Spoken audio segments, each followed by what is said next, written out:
पण काय उंचीचे आहे. आणि ज्या ज्ञानेश्वरीच्या संबंधाने आपण भाष्य करतोय, मी भाष्य करणार आहे किंवा ज्ञानेश्वर महाराजांनी 9033 ओव्या वापरल्या ज्ञानेश्वरीमध्ये. रेड्या करता 2च अक्षर बोल, मढ्या करता 2च अक्षर उठ, निर्जीव दगडा मातीच्या भिंती करता 2च अक्षर चल. आपल्या करता 9033 ओव्या. आणि आपण म्हणतो माणूस या जगातला सगळ्यात विद्वान. आपल्या 1033 ओव्या आणि त्यात आपली 72 पारायण झाली तरी अजून आपण नर्मदेतले गोटे जशीच्या तिथे. मी कशा करता एवढ्या पोटतिडकीने सांगतोय. काय नाही ज्ञानेश्वरीमध्ये विश्वातला असा विज्ञानातला एकही आविष्कार नाही. तुम्ही ज्या क्षेत्रामध्ये आहात ना, तुम्ही त्या क्षेत्राच्या अनुषंगाने ज्ञानेश्वर महाराजांकडे पहा. तुम्ही ऍस्ट्रॉनॉमीचा तुमचं समाधान होईल, तुम्ही ऍस्ट्रोफिजिक्सचा तुमचं समाधान होईल, तुम्ही मेडिकल सेक्टरमध्ये काम करता.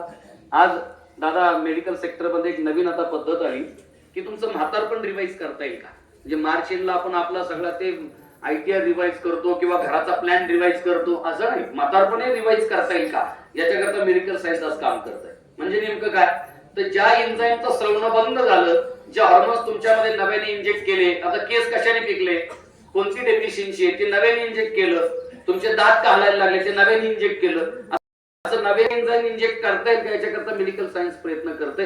अजून यश नाही आलं. पण हे ज्ञानेश्वर महाराजांनी 750 वर्षापूर्वी सांगितलं. हा निव्वळ विनोद आहे. तुम्ही या ज्ञानेश्वरीच्या 6व्या अध्यायामध्ये 259 क्रमांकाची ओवी आहे. तुमचं म्हातारपण रिवाइज करता येईल का याच्यावरती ज्ञानोबांनी भाष्य केलं. मी सातत्याने या संबंधाने बोलत आलो. दुर्तीचा दोष भाषेकडे 10व्याचं प्रवचनी मला याचं भान आहे. हा विज्ञानाचा तास नाही. पण बऱ्याच लोकांना आपण प्रश्न विचारला, आकाश निळं का, समुद्राचं पाणी निळं का, तर ते म्हणतात आकाश निळं. डॉप्लर इफेक्ट आता आला, ते म्हणतात आकाश निळं म्हणून समुद्राचं पाणी निळं.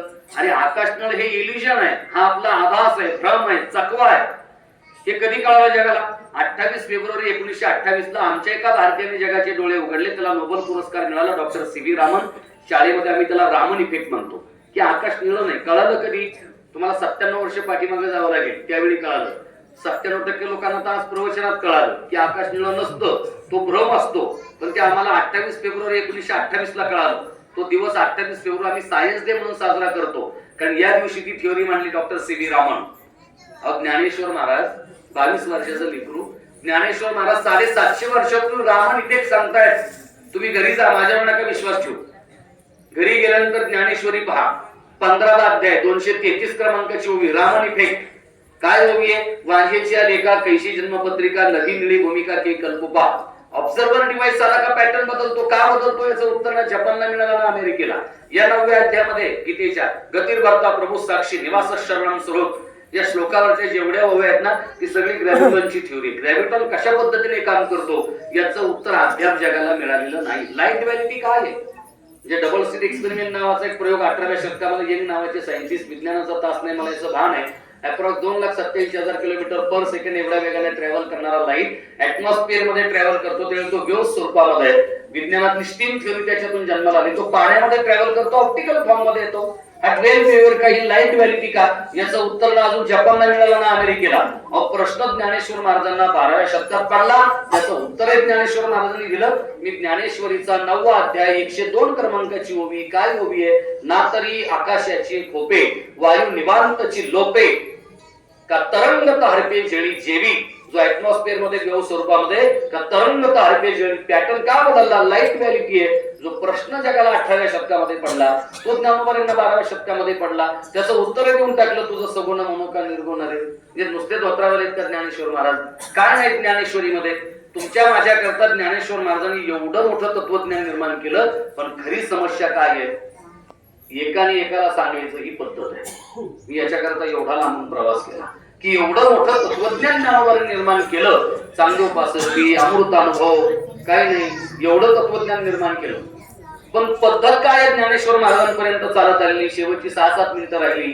किमान या व्यासपीठावरून दिलेले शब्द तरी पाळावेत. शेवटच्या 6-7 मिनिटांमध्ये माझ्यावरती विश्वासार्थ सांगण्याच्या अगोदर मी थांबतो.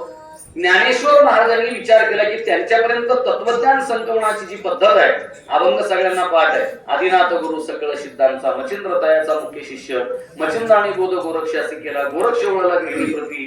कोणी कोणाला सांगितलं ते कसं ट्रॅव्हल झालं आपल्याला माहिती आहे.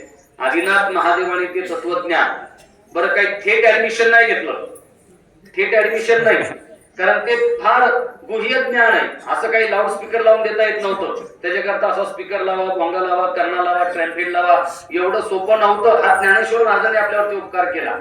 देवांच्या वतीने देवराज इंद्र आला, त्याने थेट ऍडमिशन नाही घेतलं, काय तो थेट शिष्य नाही. ज्या सरोवराच्या तीरावरती हे नवरा बायको संवाद करतात लेंडी साहेब, तिथं तो माशाच्या रूपाने आला देवराज इंद्र म्हणून नाव आहे. मत्स्येंद्र, मच्छिंद्र हा अपवाद आहे. तो काही थेट ऍडमिशन घेऊन नाही आला. त्यांनी देवांच्या वतीने सांगितलं थांबा मी ऐकून येतो.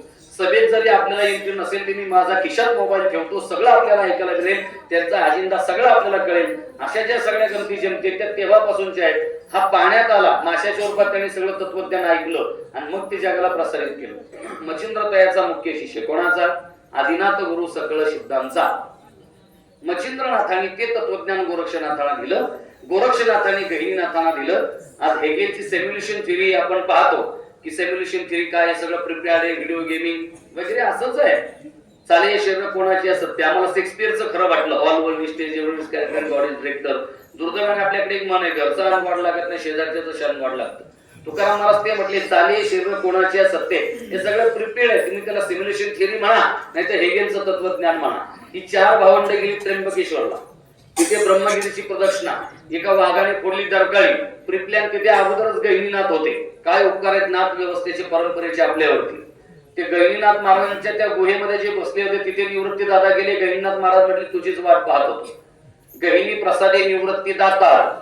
आणि निवृत्ती दादानी ते तत्वज्ञान ज्ञानेश्वर महाराज ज्ञानदेवा सार चोज गेले. आता ज्ञानोबांनी विचार केला की माझं घर केवळ कोणत्या गट गणापुरतं मर्यादित नाही. माझी कॉन्स्टिट्युन्सी केवळ अख्खं जग माझं घर आहे ना, हे विश्वची माझे घर. आयसी मध्ये जायची स्थिर. पोलिओ न्यूरोन मध्ये आपण काय केलं? पोलिओ न्यूरोन मध्ये म्हणजे कोळवाडीमध्ये सोमवार आणि संतवाडीमध्ये मंगळवार आणि बेल्ल्यात बुधवार असं असतं का? तुम्ही काश्मीर टू कन्याकुमारी, मामाच्या गावी मावशीच्या गावी पुढे तो पोरगा गेला काश्मीर टू कन्याकुमारी, एकच रविवार सकाळी 7 ते सायंकाळी 5. एखाद्या आजाराचं जर निर्मूलन तुम्हाला करायचंय, उच्चाटन करायचंय तर व्यापक मोहीम हातात घ्यावी लागते. ज्ञानोबारायांचं घर अख्खं जग आहे. ज्ञानोबाराय म्हटले मग एकाला हे तत्वज्ञान का सांगू? तर माझ्या या घरातला प्रत्येक माणूस विद्वान झाला पाहिजे, तत्वज्ञानी झाला पाहिजे, त्याच्या जीवनातलं दुःख नाहीचं झालं पाहिजे, अवघाची संसार सुखाचा करीन. म्हणून माझ्यापर्यंत चालत आली जी परंपरा आहे ती परंपरा थांबली पाहिजे आणि सगळ्यांना एक तत्वज्ञान देण्याचा अधिकार मला प्राप्त झाला पाहिजे. म्हणून ज्ञानेश्वरीमध्ये 9033 उभ्या आहे. आपली हवेली 4 एकरात आहे, 20,000 स्क्वेअर फूट. आता मला सांगा जेवढं घर आहे तेवढी चौकट असते का? तेवढी चौकट असते की नाही? त्याच्यापेक्षा बारीक. आता जेवढी चौकट आहे तेवढा दरवाजा असतो का? त्याच्यापेक्षा बारीक. आता जेवढा दरवाजा आहे तेवढा कडी कोंडा आहे का? त्याच्यापेक्षा बारीक. आता जेवढा कडी कोंडा आहे तेवढंच कुलूप आहे का? ईदभर. घर केवढं? 20,000 स्क्वेअर फूट. हवेली 4 एकरात आणि कुलूप केवढं? ईदभर. आता ईदभर कुलूप आहे तेवढी चावी असते का? चावी किती? बोटभर. आता बोटभर चावी तुमची हरवली, 20,000 स्क्वेअर फुटाच्या घरात प्रवेश करता येईल का? म्हणजे ती बोटभर चावी त्या एवढ्या मोठ्या हवेलीत प्रवेश करण्याकरता महत्वाचं साधन आहे. तसं 9033 उभ्याची हवेली आहे, हे गोडाऊन आहे. पण त्या हवेलीमध्ये प्रवेश करण्याची चावी म्हणजे ते 9 पसायदान. तो जो अधिकार आपल्याला प्राप्त झाला ज्ञानेश्वरीचा, तत्वज्ञानाचा, त्याच्याकरता ज्ञानोबांनी काय केलं? मी शेवटची 4-4.5 मिनिट घेतो. काय पसायदान? आपल्या सगळ्यांचं पाठ आहे, पण पसायदानामध्ये सुद्धा सायन्स आहे. मी क्वांटम मेकॅनिझम, मेटाफिजिक्स आपल्या समोर मांडलं. रामन इफेक्ट, फिजिक्स मधले सगळे आपण तत्वज्ञान पाहिलं. आता मी न्यूरो सायन्स सांगतो तुम्हाला. सगळं केमिकल लोच आहे. पसायदान म्हणजे नेमकं काय? तर पसायदान म्हणजे न्यूरो सायन्स आहे. पसायदान म्हणजे न्यूरो सायन्स आहे. कसा ज्ञानेश्वर महाराजांनी न्यूरो सायन्सचा वापर केला? काकडे साहेब, पसायदान आणि कोराडे साहेब. पसायदान म्हणजे न्यूरो सायन्स आहे. काय केलं ज्ञानेश्वर महाराजांनी त्याच्यामध्ये? तुम्ही चौकात फक्त एखाद्याला भावी म्हणा. तुमच्याकडे रुपया नसू द्या, तुम्ही फक्त चौकात एखाद्याला भावी म्हणा. चहाची सोय झाली, मिसळची सोय झाली, गरम गरम कांदा भजी, जिलेबीची प्लेट आली का नाही? काय केलं तुम्ही फक्त त्याचा डोपामाइन वाढवला. काही ज्ञानेश्वर महाराजांनी वेगळं केलं नाही. आता ऑक्सिटोसिन नावाचा हार्मोन्स काय करतो? साधू संतांची विधानही अनसायंटिफिक नाही. मी तुम्हाला 8:15चा वेळ दिला होता, तो जवळजवळ आता झालेला आहे. पण मी सांगितलं बैलगाड्यावाला आहे, घाट नाही पुरला तर बैल अंगवून खात नाही. म्हणून 5-7 मिनिटं तुमची जास्तीची घेतो, चालेल? त्या 5-7 मिनिटांमध्ये थांबतो. आता हे मला कन्फ्युज करायला जरा पसारा आणि मोह आवडत नाही. तुम्ही एवढ्या शांत चित्ताने ऐकताय. ऑक्सिटोसिन नावाचा हार्मोन्स काय करतो? गायीने आपल्या वासराला पाहिलं, तुला पाहणं श्रावलं की नाही? ज्ञानेश्वर महाराजांची ओवी, अगा ताणयाचे लागता जटे, त्याने अधिकची प्रेम पाना फुटे, ऑक्सिटोसिन नावाचा हार्मोन रिलीज झाला. तुकाराम महाराजांचं प्रमाण सांगतो. आलिंगन घडे केव्हा ऑक्सिटोसिन रिलीज होतो? तुम्ही एखाद्याकडे पाहिलं किंवा एखाद्याला आलिंगन दिलं की ऑक्सिटोसिन रिलीज होतो. हे न्यूरोसायन्स आहे. तुकाराम महाराजांचं प्रमाण सांगतो. आलिंगन घडे अनसायंटिफिक नाही, मोक्ष सायुज्यता जोडे. तुम्ही भावनिक दृष्ट्या एखाद्याशी जोडले. अजून प्रमाण सांगू का? मज वाटे त्याची आलिंगन द्यावी. हा पुष्ट डोस आहे. किती आपल्याला कळेल मला माहिती नाही.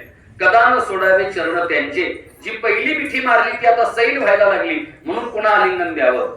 सगळ्यांच्या परिचयाचा अभंग सांगतो. आता कोठे धावे मन तुमचे चरण देखलिया. देखलिया म्हणजे डोळ्याने काम केलं की नाही. एकदा डोळ्याने एखाद्याला पाहिलं की ऑक्सिटोसिन मेंदूतून रिलीज झाला, आणि ऑक्सिटोसिन रिलीज झाला की तो काय करतो? तो कोर्टिसोल डाऊन करतो, डोपामाइन वाढवतो. आता ऑक्सिटोसिन रिलीज झाला, तुमचे चरण देखलिया, डोपामाइन वाढला. कशावरून? भाग गेला, शिन गेला, अवघा झाला आनंद. डोपामाइन एवढ हार्मोन्स आहे, एन्झायटी निर्माण करतो. ट्रेस हार्मोन्स आहे कोर्टिसोल. काही लागत नाही. तुमची 8 तास झोप झाली. माझी तर 8 तास झाली नाही. मी 2:30 ला झोपलो, 4:30 ला उठलो, 5:30 ला घर सुरू केलं. मी 3 तास झोपलो. पण 8 तास एखाद्याची झोप झाली, 8 तास सगळी झोप व्यवस्थित झाली. आता अडचण काय? त्याच्या उशाला मोबाईल होता, तिथं खरी अडचण आहे. तो मोबाईल त्याने घेतला, सकाळी झोपेतून उठला आणि दुसऱ्याचं स्टेटस पाहायला लागला. दुसऱ्याचं स्टेटस पाहिलं. काय पाहिलं त्याने? तो म्हटला माझा 22 लाखाचा धोरकरी. तिसऱ्याच बारी गेली. त्याने आता 15 दिवसापूर्वी 15,000चं वासवाला त्यांनी फळीफोड केली. याचा कोर्टिसोल वाढला. काही नाही, झोप चांगली झाली तरी हा डिप्रेशन मध्ये गेला. त्याने दुसऱ्याचा स्टेटस पाहिला, त्याने फॉर्च्युनर आणली. याची झोप चांगली झाली तरी याचा कोर्टिसोल वाढला. कोर्टिसोल एन्झायटी निर्माण करतो. एवॉर्ड हार्मोन्स आहे, डोपामाइन. ऑक्सिटोसिनने काय केलं? नीट लक्ष करू. मी प्रमाण सांगत होतो तुकाराम महाराजांचं. सगळ्यांच्या परिचयाचा अभंग सांगतो. चला, माझ्याकडे अगदी 3-3.5 मिनिटं आहेत. सगळ्यांच्या परिचयाचा अभंग आहे. घालीन लोटांगण वंदीन चरण. आता ऑक्सिटोसिन रिलीज झाला. डोळ्याने पाहिलं रूप तुझे प्रेमी आलिंगन. आलिंगन दिलं, डोळ्याने पाहिलं, परिणाम आनंदी पूजिन. आनंद आला की नाही? केव्हा येतो आनंद? डोपामाइन लेवल वाढली. काही केलं नाही ज्ञानेश्वर महाराजांनी, काही केलं नाही ज्ञानेश्वर महाराजांनी. आपण सुद्धा चौकात सांगतो ना एखाद्याला, अहो त्याचं काम आहे का तुमच्या पुढे? त्याच्यावर 376 आहे, त्याच्यावर 324 आहे, त्याच्यावर 452 आहे. आता बीएनएस मध्ये भारतीय न्याय संहिता काय कलम बदलली मला माहिती नाही. मी का सांगितलं हे? आपण एखाद्याला सांगतो त्याची लायकीच नाही, तो एवढ्या चुकीच्या प्रवृत्तीचा माणूस, त्याची पात्रता आहे का तुमच्या विरोधात उभं राहायची? ज्ञानेश्वर महाराजांनी तेच केलं. ते म्हटले दादा कोण हा चंद्र लागून गेला? कोण आहे हा चंद्र? त्याला क्षयरोग आहे. कोण हा चंद्र? इंद्रा पडली म्हणजे चंद्र झाला काळ. त्याच्यावर 376 आहे, त्याच्यावर 324 आहे. कौटुंबिक पाहिलं 498. अहो घरी घरी त्याच्या समाधान आहे का? ट्रेसपास केला त्याने 452. तो दुसऱ्याच्या घरी गेला आणि त्याला शाप मिळाला. मी पदरच बोलत नाही, प्रमाण आहे. इंद्रा पडली बघे चंद्र झाला काळा, नारद चुकला चाळा भजनाचा. अहो कोण हा चंद्र? तो कलंकित आहे. बसायचा काय? चंद्र कलंकित आहे. आणि तुम्ही कोण आहात? तुम्ही त्या चंद्रापेक्षा श्रेष्ठ आहात. चंद्र म्हणजे अलांछन. तुम्ही चंद्रापेक्षा श्रेष्ठ आहे असं म्हटले. कोर्टिसोल डाऊन झाला, डोपामाइन वाढला. काय म्हटले ज्ञानेश्वर महाराज? सगळा केमिकल लोच आहे. ते म्हटले अहो तो कोण सूर्य? तो तापदायक आहे. तुम्ही मार्तंड जे ताप आहे, डोपामाइन वाढला. कोण कल्पतरू? तो अचल आहे. तुम्ही चला कल्पतरूंची आवड. कोण चिंतामणी? तो जड आहे. तुम्ही चेतना चिंतामणीचे गाव. असा डोपामाइन वाढवला आणि मग निवृत्ती दादा प्रसन्न झाले. सर्वसामान्य व्यवहारामध्ये तवा तापला की त्याच्यावर भाकर भाजते.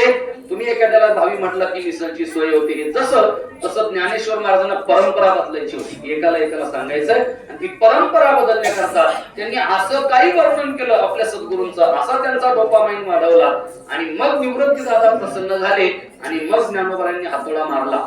काय म्हटले? आता विश्वात्मकी देवी येणे वाघ यज्ञ तोषावे, तोषोनी मज द्यावी पताय दान. हे दादा माझी एकच मागणी, तुम्ही आता प्रसन्न झाले ना, तुम्हाला बरं वाटतंय ना, किंबहुना तुमचेने केले धर्म कीर्तने सिद्धी केले तर माझे जीवले पायी, पण मला काहीतरी देण्याकरता तुम्ही आता झालाच ना, मग मला एकच द्या. माझी एकच मागणी आहे, मला ही परंपरा बदलायची परवानगी द्या. हे एकाने एकाला सांगायचं, ही परंपरा बदलली पाहिजे आणि सगळ्यांना या तत्वज्ञानाचा अधिकार मिळावा. याच्याकरता ज्ञानोबांनी जे 9 ओव्यांचं पसायदान आहे त्याला ते फार महत्वाचं आहे. ते पसायदान, आता त्या पसायदानावरती भाष्य करायला किमान 9 दिवस आपल्याला लागतील. वेगळ्या व्यासपीठावरती आपण त्याची चर्चा करू. केवळ आपण या आळ्याच्या भूमीमध्ये असल्यामुळे या पसायदानाच्या रूपाने ज्ञानोबारायांनी आपल्यावरती काय उपकार केला, या रेडियस मध्ये ज्ञानोबाराय का आले, हा कसा विश्वताचा सेंटर पॉइंट आहे.